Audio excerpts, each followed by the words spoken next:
Ay, ay, ay. I don't know. I might just phone in sick today.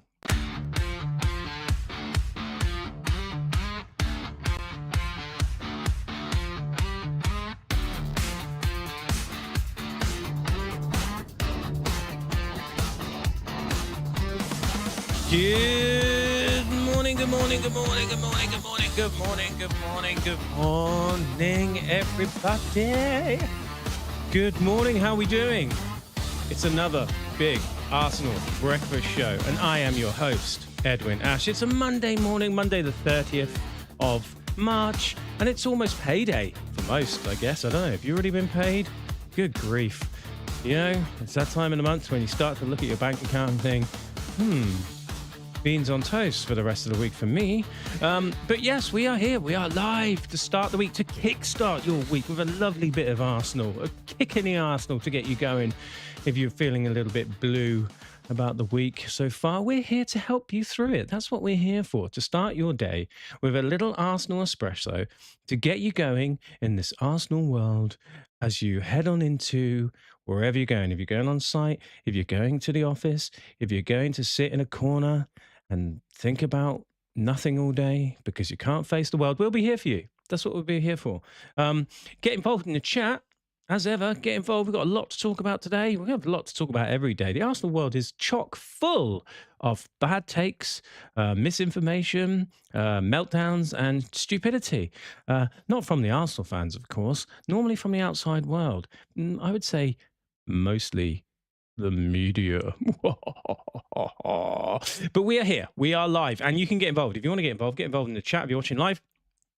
If you want to get involved on the socials, we are at Big Ask Breakfast on TikTok. We are at Big Ask Breakfast on Insta. We are at Big Ask Brekkie on X. And we are at bigaskbreakfast.bsky.social on B-Sky. A little bit of admin for you. We are still, this is day 5 now, I think, of being in TikTok jail. And I have to say, it is goddamn annoying. It's really annoying. We don't know why we are prevented from posting on TikTok, as I've been saying every day.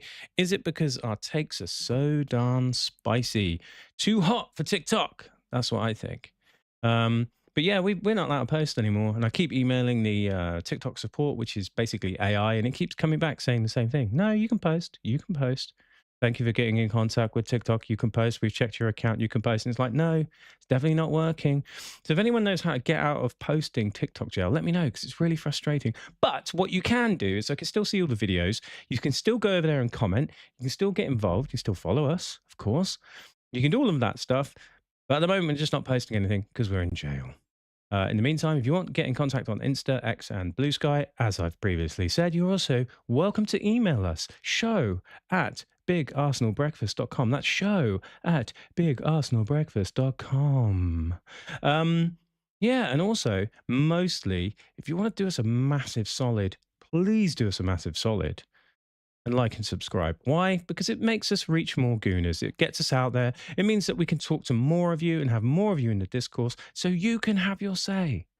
This show was designed so you guys can have your say. That's what we're looking for. So get involved. Come join us. Get into the Arsenal world. Right, enough of that. On today's show, we will be discussing whether pulling out of international duty is disrespectful to your country. There's been a lot of chat about this online, a lot of online discourse about this, and we thought we'd ask you guys, which we have done. We've done a poll and everything. We'll have a little chat about that because off the back of, what are we up to now? 11 Arsenal players now coming back, returning from international duty. I think it's 11 Arsenal players we're up to now. And there's a lot of people going, very Arsenal, all the Arsenal players doing it. It's really not fair. I hope they get punished. It's like, mother fudders. Like, as if every other team hasn't been doing that for years. I, for one, well, no spoilers, but I have an opinion about it. We'll also maybe have a look at the injuries that have been reported, see which ones are more serious than others. And then we'll delve into the online meltdown. But first, we will start with that ever-growing injury list. Excuse me. So I think the last person to pull out was Martin Zubimendi. who pulled out yesterday morning due to discomfort in his right knee. The Spanish Football Federation released a statement saying that they'd opted not to take any risks to preserve the health of the player. Good. This is what we need. Piero Hincapié, who was playing away at Ecuador, he also withdrew today, picking up an issue in the 70th minute of Ecuador's match against Morocco on Friday. He's heading back to London for some tests. There's been a lot of people going, oh, that one does not look good. That one does not look good. He went down clutching his hammy, I think. But I did see some footage of him jogging off the pitch when he got subbed. So you would think that may not be the worst. Fingers crossed. Excuse me. And off the back of a very busy weekend of people booking their flights home, although they didn't have to go far, Declan Rice and Bukayo Saka, obviously you know the news about this.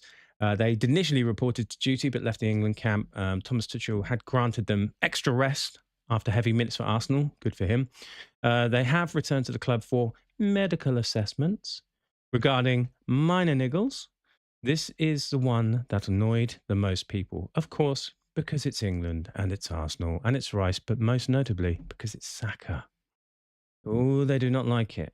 The people have been up in arms. But I think it's basically off the back of the fact that Noni Madueke suffered a big injury. What looks like a potentially big injury. Had his knee in a brace after the Uruguay game. Was seen limping out of the stadium in a brace. Now, that could be precautionary. It could be bruising. It could be way, way worse. Way, way worse for all we know. And I think, really, my guess would be that conversations have been had and Tuchel's gone, do you know what? Thank you, Mr. Arteta, for letting me break one of your players. You can have your other two back. And I think that's what the agreement must be. And, you know, bearing in mind that at this stage of the season, every single player, every single professional player in the every single professional player in the Premier League would almost certainly be carrying something. They all are. They're all managing something at this stage. They're all going through something. Don't forget, it takes the international bodies of those teams to agree to release players. So it's not like the players have gone, oh, boss, yeah, I've got a bit of a sore throat. Oh, God, not feeling it today. And then headed off to the pub. That's not how it works. They have to get agreement with those governing bodies. So it would seem a lot of those, you know, international governing bodies have said, yeah, okay, this makes sense. We're close to a World Cup. Let's not be stupid here. If it's a pointless friendly, you don't need to be here. We know what you're like. We know what you can do for us. Send them home. Because off the back of William Saliba, he withdrew, obviously, with an ankle injury, ankle issue, I should say.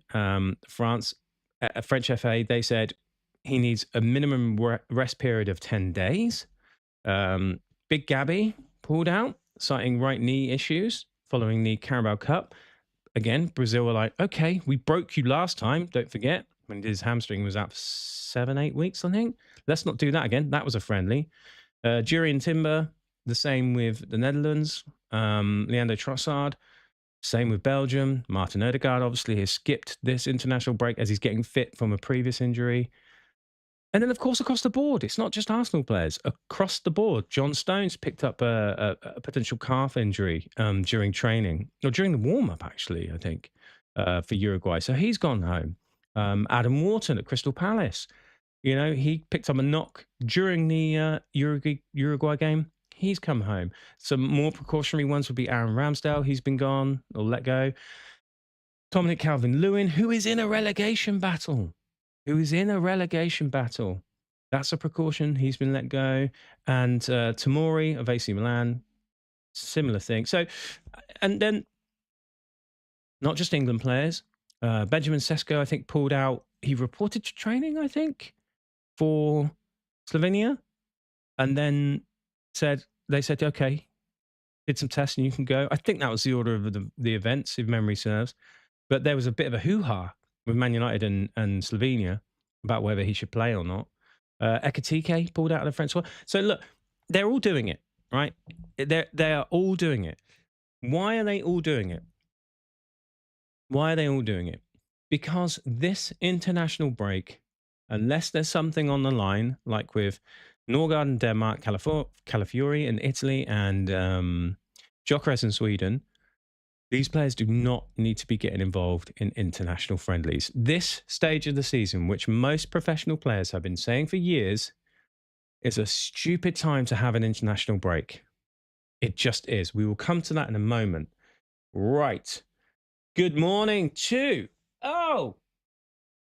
my friend from Malta. You're going to have to help me with your, here you go. Okay, so let me get the name right. About my name, it's in Latin, Melitensis, meaning from Malta. Oh, that is genius. That is genius. My Latin is terrible. I know nothing. Apart from Mozart's Requiem. D-A-0, D-A-0. I won't sing it. It means end of days. Melitensis? So, Melitensis has said, good morning, me again. I don't think it's disrespectful, especially since it's just friendly games. I only hope they are not truly injured. Yeah, well said. We'll come to that, actually, Melitensis. And then went on to describe their name and how for me to say it. I really appreciate that. I'm probably still butchering it. I'm sorry if I'm getting it wrong. But on that point, Melitensis doesn't think it's disrespectful, especially if it's just friendly games. Yes, I hope they are not truly injured. We're going to have a look at that. In fact, I think we're having a look at that right now. We're doing that right now in this next section. Stay put, my friend. Also, the floor is yours. Get involved in the chat. You can comment all you like. Ouch! So looking through the squad.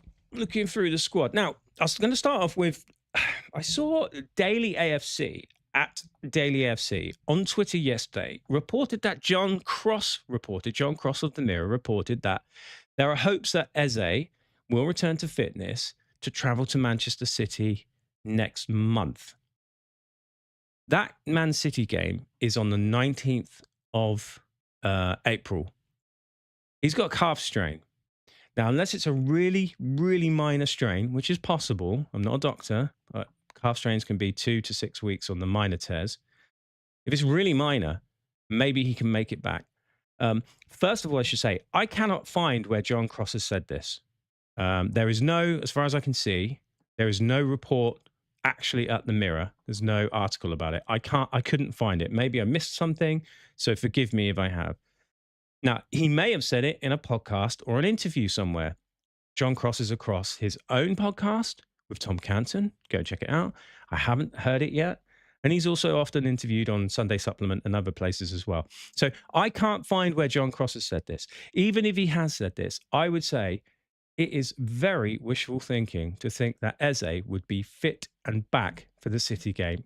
I mean, even to feature, I think would be wishful thinking. With the other players, obviously, we know Marino's out. We know Noni. We're waiting on Noni. We're waiting to see what the damage for Noni is. We're waiting to see what the damage for Hincapié is. Hopefully, Calafiori, Gyökeres and Norgard come back and get through their important games fine. Hopefully, they get through their important games fine. But I'm not so sure. I'm not so sure who's going to be fit. But fingers crossed, with all the ones that mentioned yesterday, the Zubis, the Rices, the Sakas, and so on and so forth, those are precautionary. I think actually, with this agreement with the international teams, this is good for Arsenal on the whole. We will find out. We will find out. We did ask you yesterday, we put a poll out to the YouTube world, and we said, is it disrespectful of players to pull out from international duty? The options were yes, they should be punished. No, we got shit to win. And the final option was other, give us your thoughts. And it was a resounding, no, we've got shit to win. It's 100%. 100% of you said, is it disrespectful to pull out from international duty? 100% of you said, no, it's not. Now, that might be some Arsenal bias coming into play there, but thank you for getting involved. I think that was a resounding answer. I think we have our answer there, don't we? No, it's not disrespectful. If it's a friendly, as Melitensis said, from Malta, said, it's just friendly games. It is just friendly games, all right? Let's not poo the bed. Now, on that, what is going on here? So there is a chap over at The Sun called Joshua Hall, And he posted about a report or an article about 9 of the 10 players who've dropped out of their international squads are in Arteta's most used 11 this season by minutes played. Only Raya and Gyökeres remain with their national teams from that group of 11 players. If these injuries are serious, Arsenal could be in trouble. Fingers crossed they're not. Now, this article talks about minutes, right? And that is a metric by which players get measured and how much work they're putting in and so on and so forth. Minutes is important, but I think that doesn't tell the most important story. The most important story, I think, is distance covered. Because you can be on a pitch for a long time, not doing anything, not necessarily Mikel Arteta's team. But when you look at who's covered the most amount of distance this season, now we know Martin Zubimendi is top of that list in the Premier League, hence why he's so gassed now. He is covered at, from the stat that I can find, 329 kilometers this season. Declan Rice is 315 plus, just over. Urian Timber, as a fullback, is 280. Saliba and Gabriel, they're around the 230 mark. That is a lot of kilometers. That is a lot of kilometers. Even goalkeepers now cover roughly around 4 kilometers a game. They're goalkeepers. Where are they going? So if you're wondering why so many Premier League stars are suddenly packing their bags and leaving international duty, I think the answer is pretty simple. Players are at complete breaking point. With FIFA and UEFA constantly expanding competitions, elite footballers are now routinely going through 60 plus matches per season with virtually zero downtime for recovery.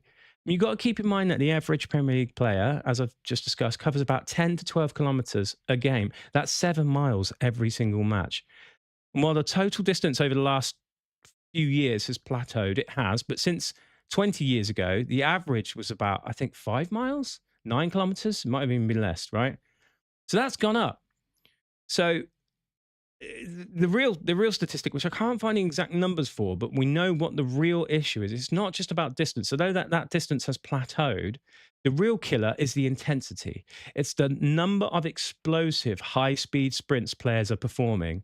That has skyrocketed over the last few years. Why? Because we're pressing. Every team is pressing all the time. So when clubs are entering the most like cutthroat part of the season, the high-stakes moments, right? Neither the managers nor the players are willing to risk season-ending muscular tears on meaningless experimental friendlies.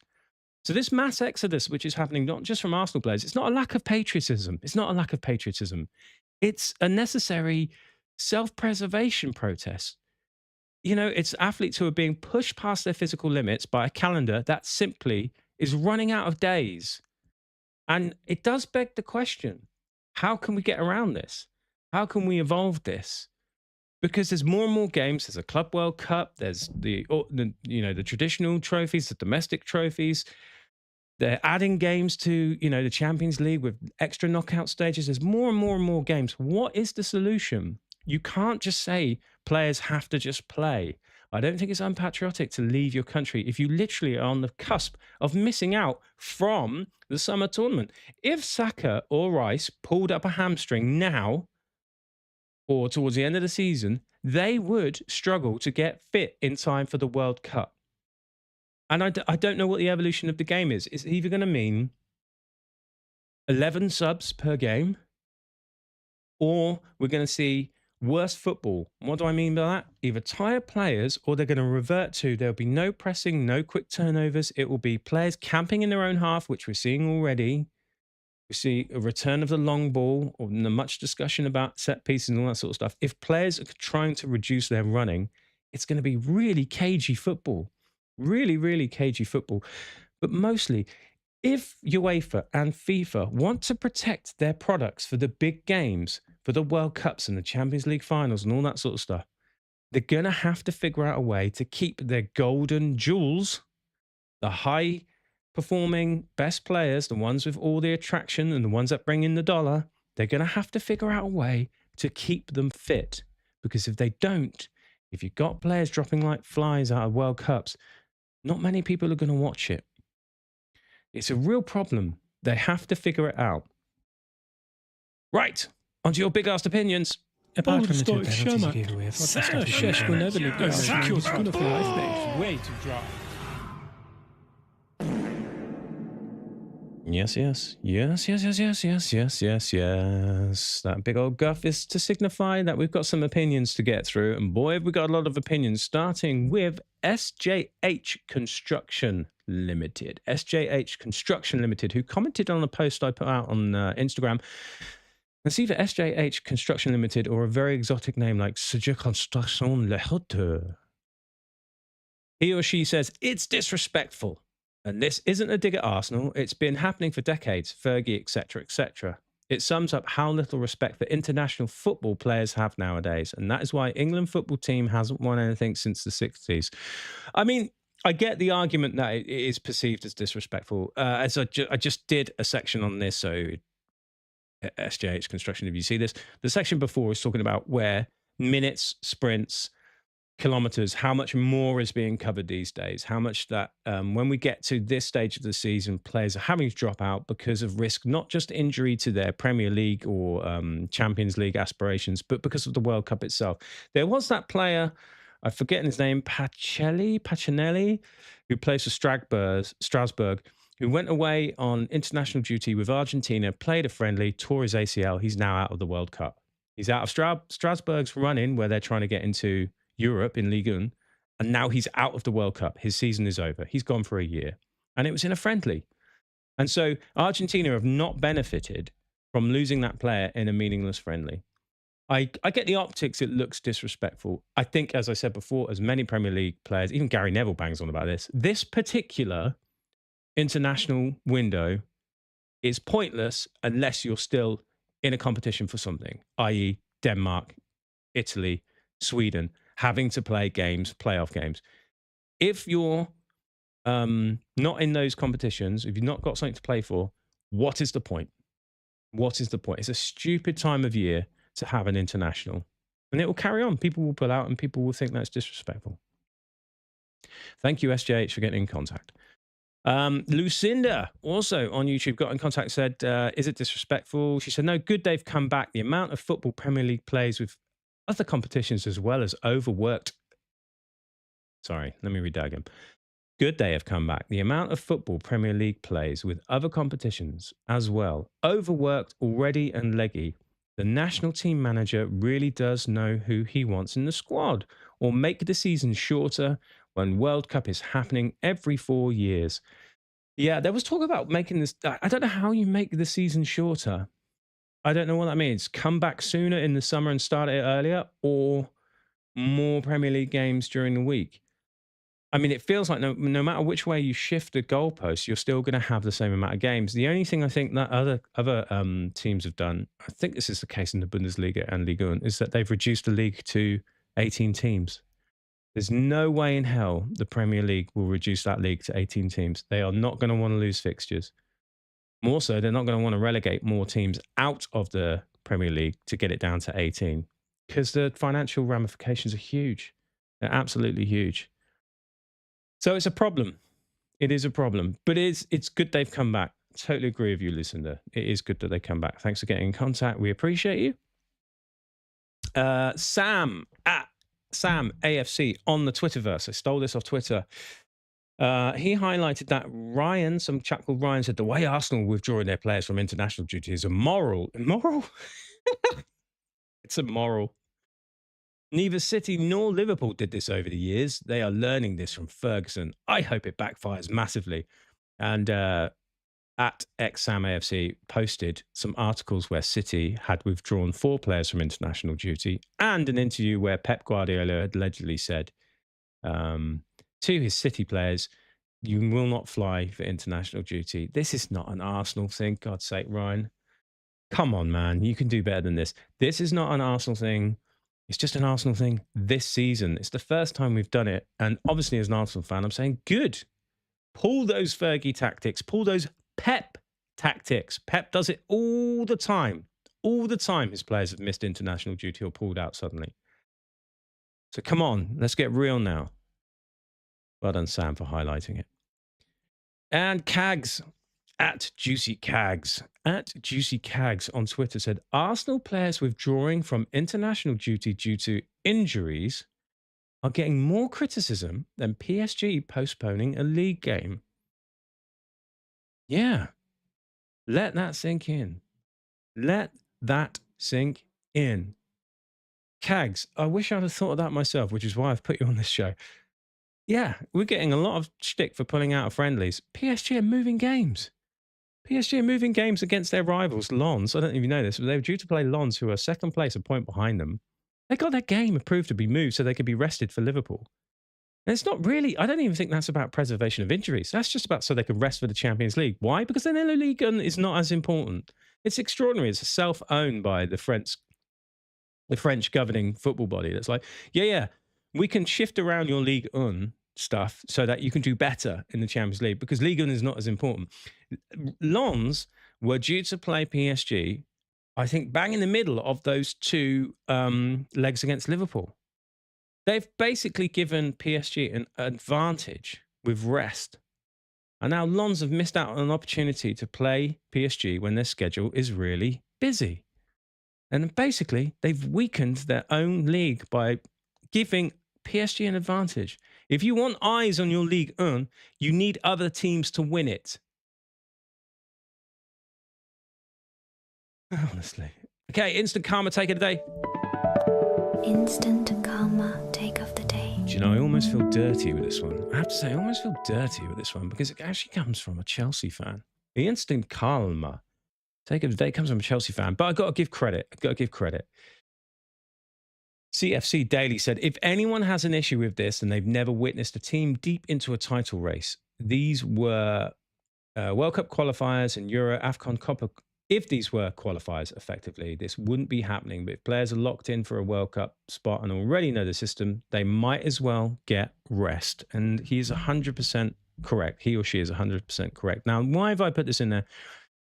To highlight that not all fans, obviously, are mental and angry and silly. Okay? That's why I've done that. There are many, obviously, rival fans that are not feeling the same way, but Arsenal getting away with it. And let's not forget, our algorithms are designed to put in front of us the most annoying, objective, dim-witted, rage-baity tweets. Right? We know this. We all know this. So this tweet was just a little one to say, look, there are fans out there that say, good for Arsenal. We would be doing it too. And they are there. They do exist. And credit to CFC Daily for posting that as well. So CFC Daily, thank you for making our instant karma take of the day. And that is it for this morning. If you can be bothered, we would love it if you could like and subscribe. We're trying to grow the channel. We're trying to get out there. As I've said at the top of the show, we want to reach more gunners. Please do that. It helps us grow. Don't forget, we have the podcast. So if you've only caught up with a bit of this, you just dipped in, but you've had to go and get the bus or the train or get in the car and whatnot, then we've got the podcast. You can listen to the rest of it there or pick it up. It'll be out in about 10 minutes. That's what's happening. We're that quick. Boom, boom, boom. And get involved in the comments on the TikToks, on the socials right in front of you. At Big Ass Breakfast on Insta and TikTok. At Big Ass Brecky on X, and we're on Blue Sky as well. And stick with us. We're going for it every day. 7 a.m. Monday to Friday. Saturday and Sunday, 9 a.m. Whatever you do, we will be here for you. Now go and give this Monday a massive slap in the face. We'll see you tomorrow at 7 a.m. Melitensis, thank you for getting involved and get your ass in gear.